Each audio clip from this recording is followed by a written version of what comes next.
the former CEO of Toyota, Akio Toyoda, has come under fire for his doubts about electric vehicles.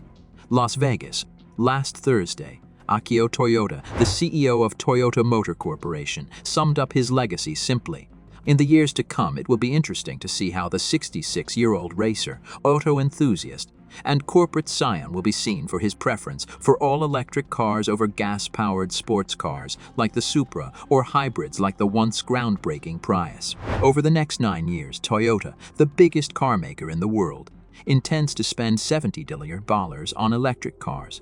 That will cover half of those that run entirely on electricity.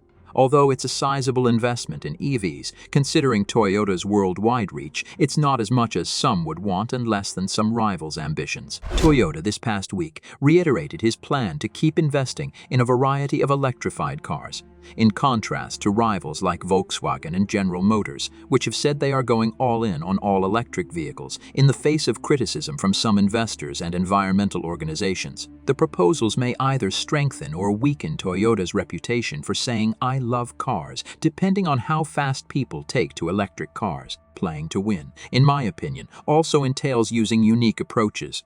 Playing to win, the theme of this year's Toyota annual dealer convention in Las Vegas, is incidentally doing things that others may question, but that we believe will put us in the winner's circle the longest.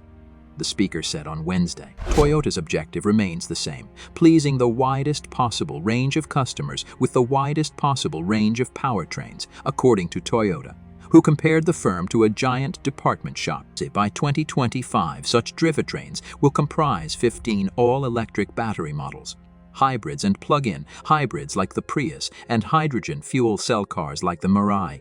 In addition to the EV ambitions, Toyota spoke about a number of other business-related topics last week during the dealer meeting and a brief roundtable with us journalists. Rules and resources for EVs. For a number of reasons, Toyota reaffirmed that he does not think all electric cars would be embraced as soon as rivals and policy regulators anticipate. He listed a few potential obstacles, including a lack of infrastructure, price variations, and regional differences in client preferences. According to him, it would be difficult to implement the new laws that California and New York have said they will enact, which prohibit conventional cars with internal combustion engines by 2035, according to a tape of Toyota's comments to dealers that was provided to reporters. EVs are just going to take longer to become mainstream than media would like us to believe, just like the fully autonomous cars that we are all supposed to be driving by now. You have a lot of options for customers in the interim. In the next 5 to 10 years, Toyota predicts that there will be tremendous shortages of lithium and battery-grade nickel, which will cause issues with supply chains and manufacturing. Neutrality in regard to carbon. By 2050, Toyota wants to be carbon neutral. And not only with all-electric cars. Some have questioned how EVs would affect the environment when you take into account the mining of raw materials and the whole manufacture of vehicles. Toyota claims to have sold more than 20 million electric cars globally since the Prius's 1997 introduction. According to the firm, the purchases have prevented 160 million tons of CO2 emissions, or 500,000 million all-electric battery automobiles worth of emissions. Keeping a straight face with dealers, contrary to what some rivals have said, Toyota does not intend to restructure its network of franchise dealerships in order to increase its investment in electric cars. Mari, I'm aware of your worries regarding the future. I am aware that you are concerned about the future of this company. Even if I can't foresee the future, I can assure you that this company, you, me, and the franchised model will not disappear. To thunderous acclaim, he informed dealers it's staying just as it is. Since Tesla and other more recent EV companies started selling directly to customers instead of via conventional dealers, there has been pressure on the franchise dealer model.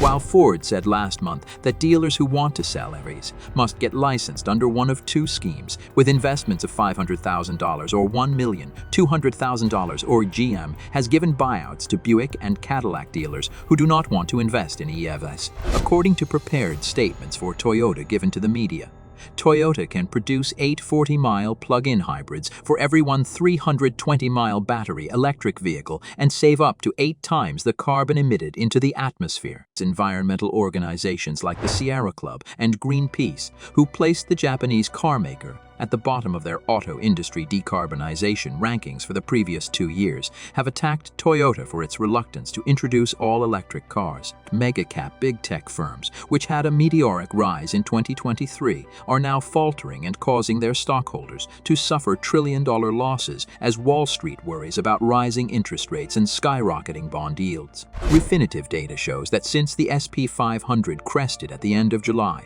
the so-called Magnificent Seven, Apple, Microsoft, Alphabet, which owns Google, Amazon, Nvidia, Facebook parent Meta Platforms, and Tesla, have lost an astounding $1,200 billion in value.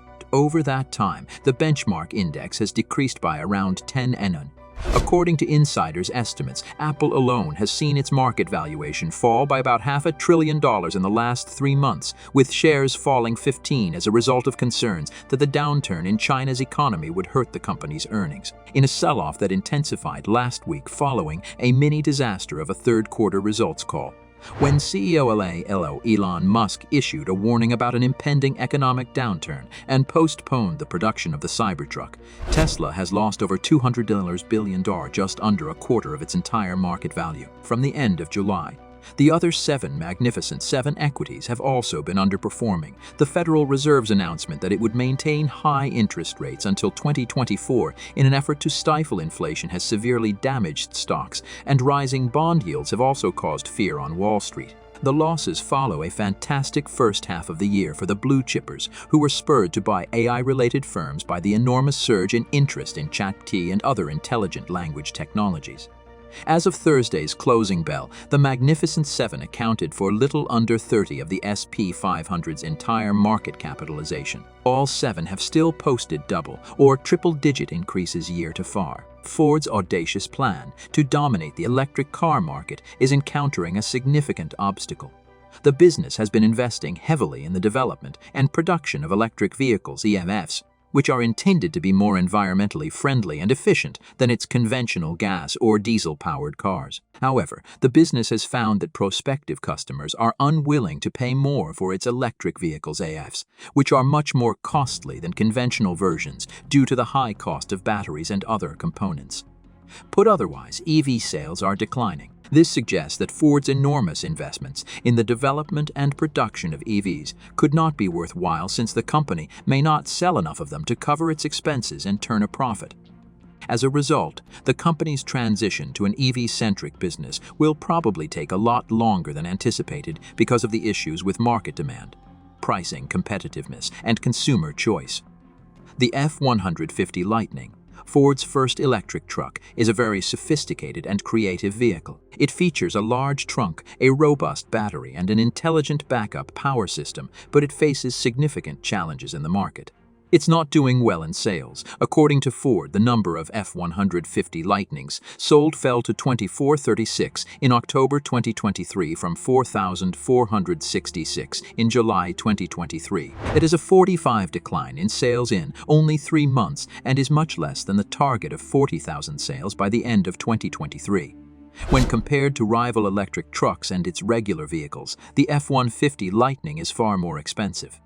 $52,000 is the price of the least costly model, while $90,474 is the most expensive. Many individuals would prefer not to spend so much money on an electric vehicle, particularly when they can get gas trucks that are just as good or better for less money.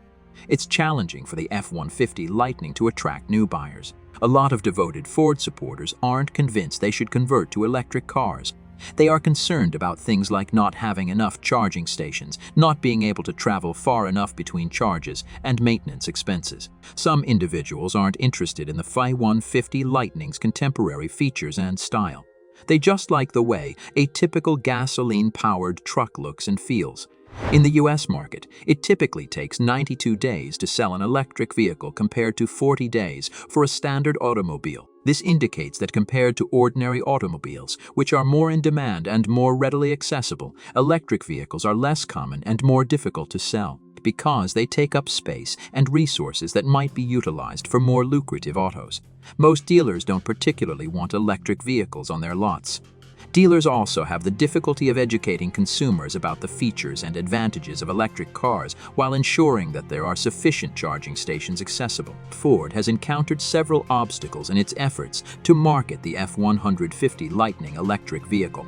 The company's ambitious goal was to revolutionize its operations and establish itself as a market leader in the electric car market, which is predicted to dominate the auto industry going forward. With features like a powerful battery, a roomy rear trunk, and a clever backup power system, the F-150 Lightning is one of the most cutting-edge and inventive cars in its class. The firm made significant investments in its development and production, but the business quickly found out that those who may have purchased its electric vehicle were not as excited about it as it had thought. A lot of devoted Ford supporters weren't convinced they should convert to electric cars.